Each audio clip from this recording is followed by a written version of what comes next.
The following program was produced by an independent community producer. The opinions expressed do not necessarily reflect those of the Weymouth Community Access staff or its board of directors. WCA, in compliance with FCC regulations, is prohibited from exercising control over the content of independent member-produced public access programming.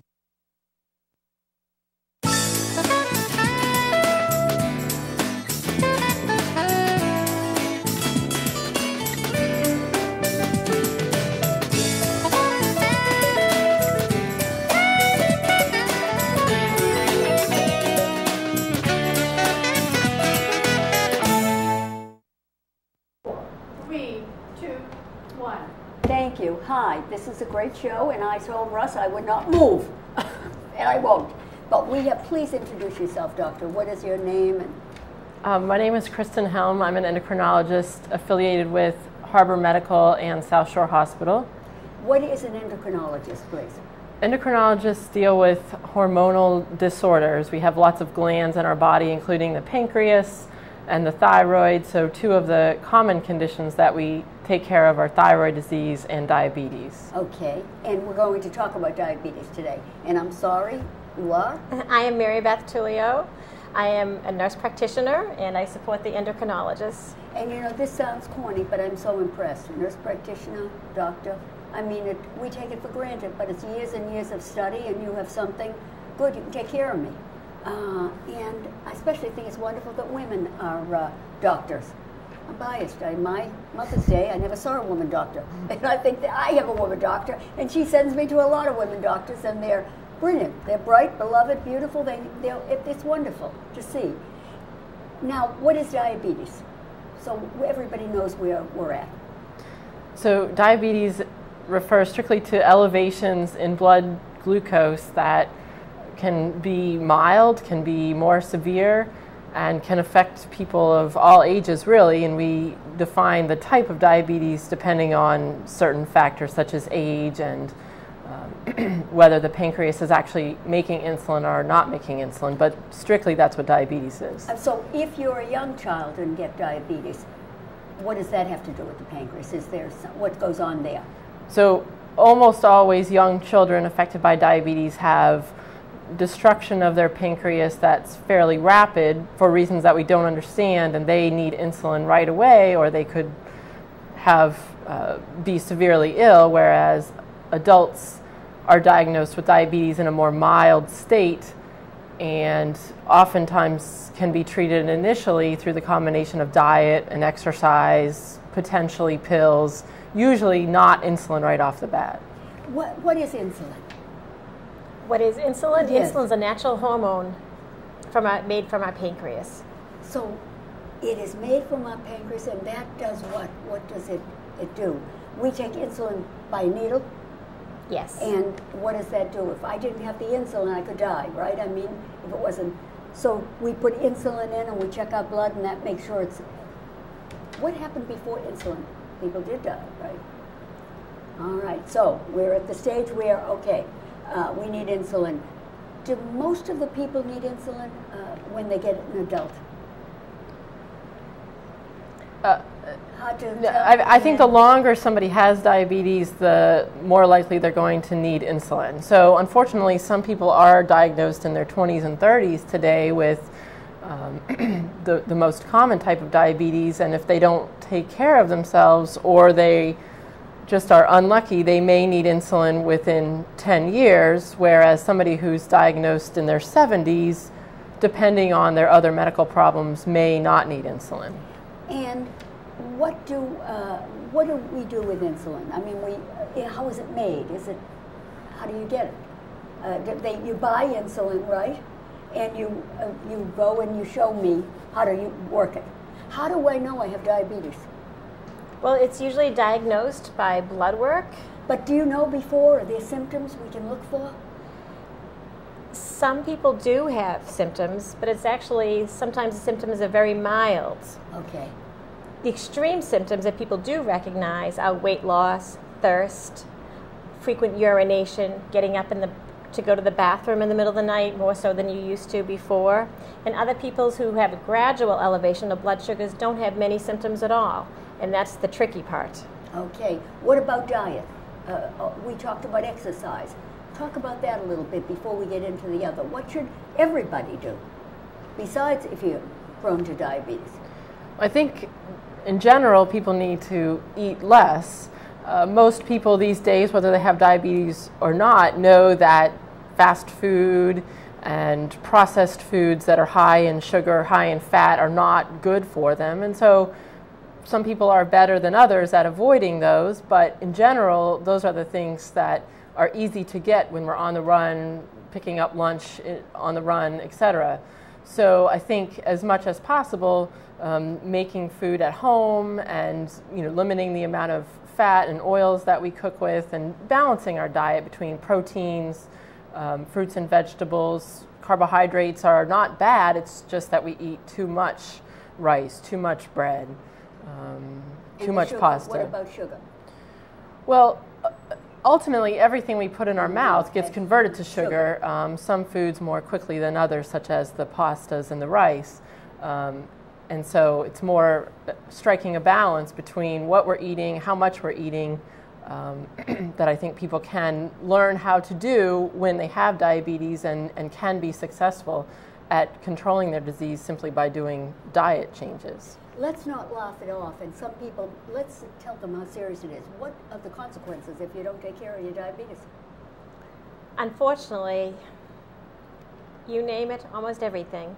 Eye disease, blindness, stroke, heart attacks, loss of circulation, therefore sometimes amputation.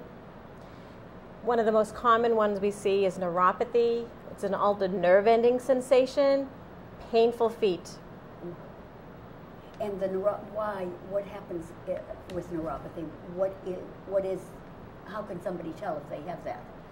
Well, they may have symptoms, as Mary Beth described, sort of pain in their feet, starting generally on the bottoms of the feet, may extend upwards depending on how high their blood sugars are.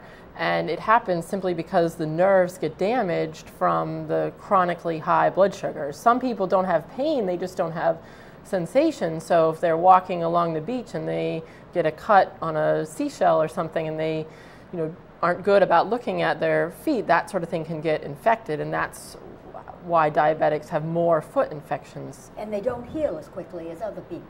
Correct. What about, let's switch to so we know a good diet, portions. A lot of people do dine out. Dining out is, look at the restaurants. If you think there's a recession, I say to myself, these restaurants are packed. What about the exercise part of it? We poo-poo that a lot, and when you get older and the diabetes and you have neuropathy, how can you go for a walk? But what should people be doing? Overall, anyway, besides worrying about diabetes? I think that the recommendation is 30 minutes of moderate intensity exercise most days of the week. And people might think that that has to be on an exercise machine, 30 minutes continuous, but that's not the case. It can be 10 minutes here, 10 minutes there. It can be as simple as parking towards the back of a parking lot instead of struggling for the closest spot and scratching the car next to you on the way in, and walking, taking the stairs when you're physically able. People that can't walk can still oftentimes ride a stationary bike, or there's different upper extremity arm exercises that people can do. So it's really about building muscle and not letting the muscle that we have sort of waste away as we get older. And holding onto the cart is a great exercise. Look at that. Mm-hmm. Okay. Going to a supermarket, holding onto the cart, it still helps your balance. So that's good. Now, so it's a serious thing. We're here to say it's a serious thing, and we don't know, those who have it have to take care of it, good care. You're doing something in the community, are you not? Now let's tell a little bit about background too. People always ask me when they see me, Walmart is usually where I'm at. What is the background? What is your background? Well, I grew up around the country because my dad was in the Air Force. I went to college in upstate New York at St. Lawrence, and then I went to medical school in Baltimore at Johns Hopkins. I stayed Excellent. there for residency, and then I went to the University of Virginia in Charlottesville for my endocrine training. And I finished that 3 years ago, and then I moved here and joined Harbor Medical at that time. And you said you thought you were a chemistry major, that you might do something different. And how about you? I think nurse practitioners, I said to you, are they? Thank you. What are they? Where are they? Because it's new, isn't it? Isn't nurse practitioner a new thing? Yes, I've been a nurse practitioner for a while when there Have weren't you? many programs in the state. What but were now you there first? are a lot. A nurse? Do you have to be a nurse first? You don't have to be, but I was. I was a nurse first, and then went back to my graduate degree. How long were you a nurse? Before I went back for my graduate degree, about 4 years. Okay, and then you decided you wanted more? I did. And how long does that take to be a nurse practitioner? 2 more years. Intense studying? It is. It's a clinical rotation along with academic courses. Now, what can't you do that the doctor can do? I mean, is there limits to? Well, I really have not been trained on any of the specific procedures Dr. Helm's. And Dr. Helms also is an endocrinologist, so she actually looks at the whole scope of endocrinology diseases, not just diabetes, but other endocrine or hormonal problems. And I really don't have a specific training in that either. But aren't you wonderful? Nurse practitioner is something wonderful. Thank you. You know, you take time out of your lives, you learn, you're contributing to the community. It's absolutely wonderful. What are other diseases under endocrinology? So thyroid disease is probably the second most common endocrine disorder, and that can be either an overactive thyroid or an underactive thyroid cancer. What is underactive? Hyper? Hypothyroidism is underactive thyroid. And hyper is the overactive. Other. Okay. Is there one better than the other to have? No. No. Okay. No. Both are very treatable. All right. Hypothyroidism is much more common.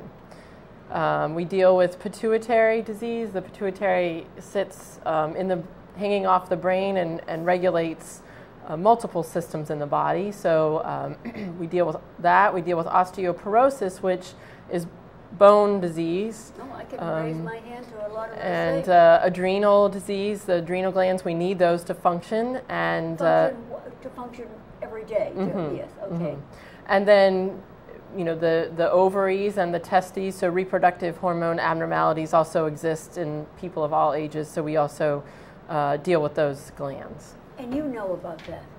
Do you realize how wonderful that is? I like to think I know something. Well, I mean, it is wonderful that we have people like you years ago who didn't.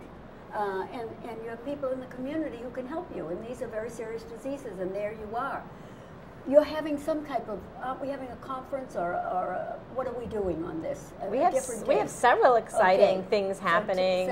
On November 14th is National Diabetes Awareness Day, and Harbor Medical will be sponsoring a little information booth in the lobby. Lobby of yours? Of Harbor Medical in Weymouth. Where? What number? The South Weymouth, the Stetson building. Okay. The old Stetson Everybody shoe, knows as that. I think Yes. most people are more familiar with that. It was Stetson shoe for years. That's right. I think people are more familiar with that than the physical address. That's a busy corner. Yes. We have several physicians, including an eye doctor, that will come to help us out and speak, and we'll be giving away raffles such as diabetes cookbooks and doing little diabetes quizzes. Oh, what's a diabetes quiz? What's one? Do you know one question you'll ask? Yes, actually, we'll do some 1 through 6, and depending on your score, will be put you at risk for diabetes. Now, when you say at risk, a lot of people at risk and don't have it, right? My grandmother had it, or my mother has it. Will they automatically get diabetes? No, but 1 out of 4 people over the age of 60 have diabetes, or may not know they have diabetes, but have diabetes. So it's and another, and then a good another percentage have prediabetes, meaning that they have sort of early stages of some abnormal blood sugars, and if they take care of themselves, they may be able to keep it there, but if they become less active or gain 10 pounds, they may in fact develop diabetes as they age. Can you ever say, I had diabetes, I don't have it anymore? I don't like my patients to think of it that way, because I think that if you have diabetes, it's usually multifactorial. It's not just your weight, it's not just your lifestyle. There are genetic contributors too, and we can't change those. So it's great if you're able to control your diabetes to the point that you don't need medication, but if you mentally think of yourself as a diabetic, I think My thinking is you're more likely to make the right choices. So there's diet, there's pills, and there's insulin. Are those the three? Correct. That go. Okay. It's a serious thing. So they'll do that. They can go there. They can. What happens if they fit their criteria? They get a blood test from there. They should go to see their physician and get a blood test. Mm-hmm. Yes. Is that the only way you could tell from urine analysis and the blood test that you have diabetes? Blood test more specifically. Blood test most specifically. Okay. You know, so blood tells everything, doesn't it? I mean, my doctor must have taken 10 vials. Yeah. I mean, boom, boom. I'm thinking, what is all this? The blood is everything, right? It tells you everything you want to know. Okay. So let's go in the assumption they come here and they're taking it. It's to help and have them recognize it, right? Mm-hmm. What else are you doing in that department? Are you having anything else? Well, later in November, I'm going to be speaking at the Plymouth Council on Aging, you know, really about what diabetes is, how we diagnose it, what the complications are, many of the topics we've touched on today, and take questions. I did something similar in Marshfield last spring.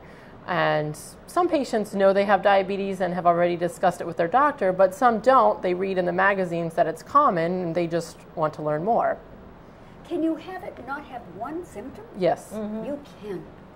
Because we do diagnose it when it's more mild sometimes, yes. And those people aren't going to have symptoms, but we know just mild degrees of high blood sugars aren't good for the organ systems that Mary Beth discussed before. So this, I don't know where else to talk a bit about all this. I mean, people are listening, and I think it's so important. We have experts here. What should they be doing? They should exercise, watching their diet. Should they see a nutritionist if they're not sure about what they're eating? Mm-hmm. If they have diabetes, certainly. And do you have one in your practice? We actually have 3. 3. Isn't that terrific? And they would, what would happen? They'd meet with a diabetic nutritionist, and they would show them what to eat, how to eat. Mm-hmm. What should they be doing if they're watching and want to start? In our practice, we look a lot at carbohydrates. Where are carbohydrates coming from? What's a carbohydrate? A carbohydrate eventually will turn into sugar. Okay. But our carbohydrates, many people think our carbohydrates are just in our white grains. But our carbohydrates are also in our milk. It's also in the yogurt that we're eating. It's also in our fruit. So we need to look at all the aspects of where all the carbohydrates are hiding. And isn't it better to have whole grains, not white? I was reading something. It said, white bread, you're dead. Wouldn't be that drastic. But whole grains, how do we know we're having whole grains? Reading the labels? Mm-hmm. Yes. Yes. But you have to be careful. Sometimes they're putting more molasses into the wheat breads to make them look more like a dark or whole wheat. So the first 3 ingredients I really should tell you, right, what you have. Read labels. The wheat pasta, rice, as Dr. Helm mentioned earlier, really turns into sugar quite rapidly if we have to think about it. Well, not the quinoa or the brown rice. Does that turn into sugar quite rapidly too? Not as rapidly as white rice. But it does. Yeah. Who would have white rice still in this day and age? Yeah. Plenty of restaurants do. I know it. And that's, yes, but I think even people, aren't they more savvy with dining out now? Hopefully, yes. Yeah. And aren't they clamping down on restaurants? Aren't they saying this is what you're going to do? And if you go to McDonald's, you have to ask what this is. They have been, rules differ in different states, but required to show calorie counts and cholesterol counts and that sort of thing. But people make their own choices, and I don't think we're at the point where we can tell people, remove things from the menu. As my daughters tell me, it's a free country, Ma, and people have. It's good that we can make our choices. What about alcohol when you're a diabetic, or even if you're not? That must be loaded with sugar. It is. It's made from grains, as you know, and alcohol actually, though, especially beer, can cause low blood sugars in the first few hours after it's consumed. Now, I think that depends on multiple different factors, including how much alcohol somebody drinks, what medications they might be taking, what they eat when they're drinking. If you drink a lot, you might not have a very healthy diet at the same time. And mixed drinks, obviously, if you have a rum and Coke or something, that's going to have a different effect on your blood sugar than is a beer. So if you're an alcoholic, should you be careful? I mean, an alcoholic, of course you should, but if you're a diabetic, should you be more careful with certainly. And just, make sure your doctor is aware of, your average alcohol intake. It's not that diabetics can't drink, but they just need to be more careful. Okay. And now, you said something else is coming up. What was the date again on the first thing we talked about? The one at Harbor Medical, the Cess and Shoe, is November 14th. Now, how will they find this out? I mean, we're telling them, but is there some other way to? I think it's going to be in the community flyers, and we hope to capture, we have a lot of physicians' buildings, or physicians' offices in that building, so we hope to capture just the average public walking in for regular doctor's appointments as well. Excellent. Do you get a good response on things like this? It's a busy building, so I think we will. Good. And then what is another thing? Is there another date? The Plymouth event is on November 30th. Do you like it? Do you like public speaking? And do you like speaking? I think education is important because you can get incorrect education from some of the lay magazines and newspapers and commercials on TV trying to market diets that are expensive. Expensive. Yes, I agree with you. What will some of the questions people ask you? You say there's a question and answer period. A lot of the questions I expect will be on diet. And what do they ask? What should people eat, doctor? Should they have a breakfast snack, lunch snack, dinner snack? What? Loads of salads with little protein? What should they eat? I really try to encourage people to balance the proteins and the carbohydrates because the carbohydrates are easy to get. We don't have to look hard for carbohydrates. It's really the protein sources. People may not be meat eaters, but nuts, dairy, beans, those are good sources of protein. Right. What about red meat? Okay? I think in moderation. It is a protein, so it's not bad, but it does have more cholesterol in it than white meats or beans. Yes. What about if I say to you, yes, I'm doing this, but I'm starving, I'm hungry? What do you think? I say, what exactly are you eating? Hopefully you're eating several small meals and several snacks in between to supplement it. So every couple of hours a diabetic should eat because is it true it keeps your blood sugar level even? It helps to prevent these huge rises in blood sugar that will happen if you go 8 hours without eating and then you eat the equivalent of 2 dinners. I also think it's important for people to pay attention to their brain. We have an appetite sort of control center there, and if we're not hungry, it may not be necessary for us to eat. Many people eat at bedtime out of routine more than because they're actually hungry. And so I try to encourage patients not to eat at night after supper if they've eaten a good supper, if they're not hungry. What should blood sugar levels be? Okay, I'm taking my blood sugar level. I should realize everybody can't be the same, but in the morning. For a patient with diabetes, I generally recommend between 80 and 130. Okay, that's good. And if they do check it after meals or at bedtime, depending on their age, I might want them to be less than 160, or if they're older, less than 180. I think is acceptable because depending on the medications they're taking, they also could have low blood sugars, which we don't want them to have. What about urine, going to the bathroom? Is that a sign? That is a sign. Frequent urination, you said. Yes, it is. And what should the urine look like? Is it Copus clear? Is it yellow? What should people look at? It's usually normal urine color. Okay, and so if you're going a lot, that's one of the signs. Especially at night. Especially at night. Okay, these are things people want to have. Now, when people do insulin, my grandson's girlfriend, she looked a little pale at the restaurant. She went into the ladies' room to check her blood sugar, and she has this new type of insulin that she's taking. It looks like a fountain pen or something. Is that the newest thing? That is. It's still injected into the fat tissue, but it's more convenient for patients to carry it in a pen. That's what it's called, an insulin pen, rather than a little bottle or a little vial, which is still available. Just a little more convenient. And where would you take your blood? I have a friend, her fingers look, she all over. Where do you take it? The most accurate still is the fingertips. Fingertips. Usually So right in the side of the fat pad, so to speak. Usually not. The devices these days have these auto injectors that make the lancet protrude very quickly, and then what do you do? Squeeze and you start with a nice warm hand. Okay. So I usually tell people to either sit on their hand, run it under warm water, squeeze it a little bit. Okay. And then take it. And then it registers. Do you keep a paper to show? Ideally, you would record it somehow so that when you see your doctor, the doctor can review the numbers. Nobody can remember 30 days worth of numbers. Yes. And so I do encourage patients to write it down, or fortunately we have ways these days, if somebody brings their meter, we can connect it to our computer and then get the information. Now, how many times should they, we have about 5 minutes, how many times a day do people take their?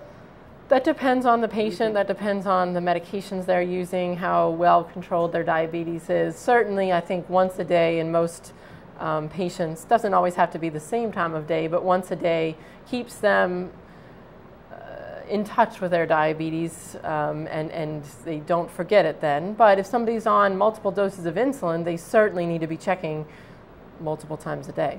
Now, this is wonderful. So, but to get back to the reason we're here, you are speaking at what date again, in case people are running to get pencil? Can anybody go? I believe so. Okay. I think it's in the town of Plymouth, but I don't think it's the Plymouth Council on Aging. I don't know the exact location. Yeah, they can always call. And what day, what time, and everything? It's I believe it's a Wednesday, November 30th, from 5:30 to 7:30 at night. Do you pay? Is it free? I do not know the answer to that either. They can call and find out. Anybody is welcome, even if you don't believe live in so. Plymouth. I believe so. And they'll be hearing you and asking questions. That's Here right. It is. And what about the other one, please? That's November 14th at the Harbor Medical in South Weymouth, the Stetson Shoe Building. Do they see anybody, or they're just going in to get some information? We will have a table full of information, and we'll have several guest speakers. Oh, there will be. So it's an ongoing thing all day? Well, we'll just have it just during our busy time, so to speak, from 11 to 1. And where will the guest speakers be? I mean, you go in and they'll be in the room? As you first walk in, there is a little conference room on the left-hand side, and the guest speakers will be in there. And Who are the guest speakers? Do you know? We have Dr. Abby Landsberg, who's another endocrinologist in our office. Abby, did I interview? May have. It could be.